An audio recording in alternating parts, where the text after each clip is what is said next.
அரசியல்னாலே ஒரு பணபலம், ஆள்பலம்னு ஒரு பெரிய இரும்பு கோட்டை மாரி தான் நம்ம பொதுவா நினைப்போம். அந்த கோட்டைய உடைக்கிறது அவ்வளோ சுலபம் இல்ல. ம். ஆமா. அது ரொம்ப கஷ்டமான விஷயம் தான். ஆனா பாத்தீங்கன்னா, மே 2026 தேர்தல் முடிவுகள்ல அந்த இரும்பு கோட்டைய ஒருவர் ரொம்ப ஈஸியா தகர்த்து உள்ள வந்திருக்காரு. ஆமா. நீங்க உத்திரமேரூர் தொகுதிய பத்தி தானே சொல்றீங்க? அதேதான். தமிழக வெற்றிக் கழகம் சார்பா ஜெயிச்ச முனிரத்னம் தமிழக வரலாற்றிலேயே முதல் மாற்றுத்திறனாளி எம்எல்ஏ அப்படிங்கிற ஒரு முத்திரையை பதிச்சிருக்காரு. இன்னைக்கு இந்த வரலாற்று செய்தியோட பின்னணியை தான் நாம டீப்பா அலச போறோம். கண்டிப்பா.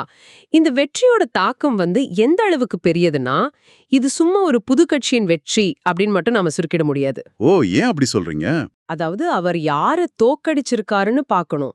2 முறை தொடர்ந்து ஜெயிச்ச ஆளுங்கட்சியோட சிட்டிங் எம்எல்ஏ சுந்தர். அவர வீழ்த்துவது கிட்டத்தட்ட ஒரு பெரிய மலைய அசைக்கிற மாதிரி ஒரு விஷயம். ஆமா, அதுதான் எனக்கும் ரொம்ப ஆச்சரியமா இருக்கு. அதாவது ஆளுங்கட்சி வேட்பாளரை வீழ்த்துவது ஒரு பக்கம், அதுவும் பாத்தீங்கன்னா சும்மா இல்ல, 14,223 வாக்குகள் வித்தியாசத்துல தோற்கடிச்சிருக்காரு. எக்ஸாக்ட்லி.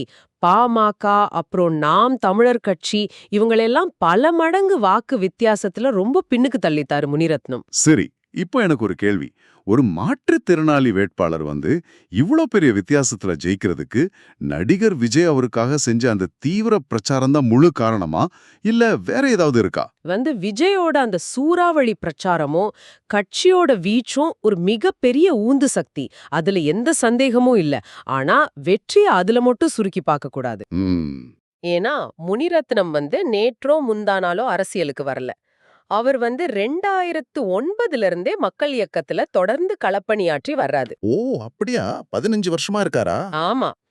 விஜய் அவருக்கு சீட் கொடுத்ததுக்கு காரணமே அவர் மாற்றுத்திறனாளி அப்படிங்கிற இரக்கத்தினால இல்ல.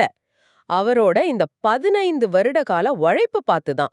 ஒரு கிராமப்புற தொகுதியில இவ்ளோ காலம் களத்துல நிக்கிறது சாதாரண விஷயம் கிடையாது. ஆஹா! இது ரொம்ப கவனிக்க வேண்டிய பாயிண்ட்.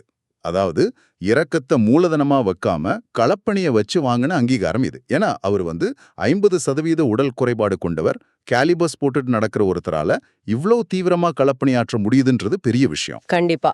இத ஒரு பரந்த கண்ணோட்டத்துல பாத்தீங்கன்னா, இது உள்ளடக்கிய பிரதிநிதித்துவம். அதாவது இன்க்ளூசிவ் ரெப்ரசன்டேஷன் அப்படின்னு சொல்வோம் இல்லையா? ஆமா. தமிழக அரசியல்ல மாற்றுத்திறனாளிகளுக்கான பிரதிநிதித்துவத்துல இருந்த ஒரு மிகப்பெரிய தடைய இது உடைச்சிருக்கு. நிச்சயமா.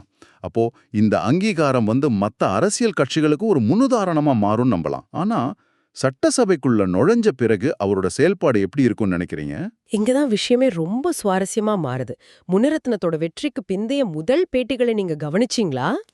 படிச்சேன். அவர் எடுத்த உடனே நான் பெரிய பாலங்கள் கட்டுவேன், தொழிற்சாலைகள் கொண்டு வருவேன்னு வழக்கமாத அரசியல்வாதிகள் போல பேசல. ஆமா ஆமா, உத்திரமேரூர் தொகுதியில மக்களுக்கு அடிப்படை வசதிகளே இல்ல, அதை செஞ்சு கொடுக்கறது தான் என்னோட முதல் வேலைன்னு ரொம்ப யதார்த்தமா சொன்னாரு. அது மட்டும் இல்ல, மாற்றுத்திறனாளிகளுக்கு தேவையான அந்த கேலிப்பர்கள் அப்புறம் மத்த உபகரணங்களை வழங்குறதுக்கு நான் முன்னுரிமை கொடுப்பேன் அப்படின்னு உறுதியளிச்சிருக்காரு. அது ரொம்ப முக்கியம். இதுல ஆச்சரியப்பட வைக்கிற விஷயம் என்னன்னா, ஒரு சாதாரண அரசியல்வாதிக்கு மாற்றுத்திறனாளிகளின் உபகரணங்கள் அப்படிங்கிறது தேர்தல் அறிக்கையில ஏதோ ஒரு மூலையில இருக்கிற சும்மா ஒரு வரி. ரைட். ஆனா முனிரத்னத்துக்கு அது அவரோட வாழ்வியல் தேவை.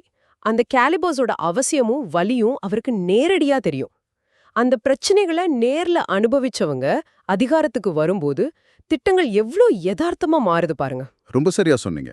தான் சொந்த வாழ்க்கையில அனுபவிச்சதை அப்படியே ஒரு கொள்கையா மாத்துறது உண்மையிலே ஒரு சிறப்பு தான். இது உங்களுக்கு ஏன் முக்கியம்னு நீங்க யோசிக்கலாம். அடித்தட்டு மக்களோட உண்மையான தேவைகளை எந்த வடிகட்டலும் இல்லாம நேரடியா அரசாங்கத்திடம் கொண்டு சேர்க்க இது ஒரு சிறந்த உதாரணம். ஆமா. ஏன்னா அவரோட சொந்த அனுபவம் தான் அவரோட திட்டங்களை வடிவமைச்சிருக்கு. எக்ஸாக்ட்லி. ஒரு தனிநபரோட வாழ்வியல் போராட்டங்கள் அவரோட அரசியல் முன்னுரிமைகளை இவ்வளவு ஆழமா தீர்மானிக்குது அப்படின்னா, இன்றைய சட்டசபைகள்ல நாம இன்னும் கவனிக்க தவறிய, கேட்கப்படாத வேறு விளிம்புநிலை மக்களோட குரல்கள் என்னென்னவாக இருக்கும்? இதை நீங்களே சற்று சிந்திச்சு பாருங்க. ஆரம்பத்துல நாம பேசின அந்த அரசியல் கோட்டையோட கதவுகள் இப்பதான் லேசா திறக்க ஆரம்பிச்சிருக்கு.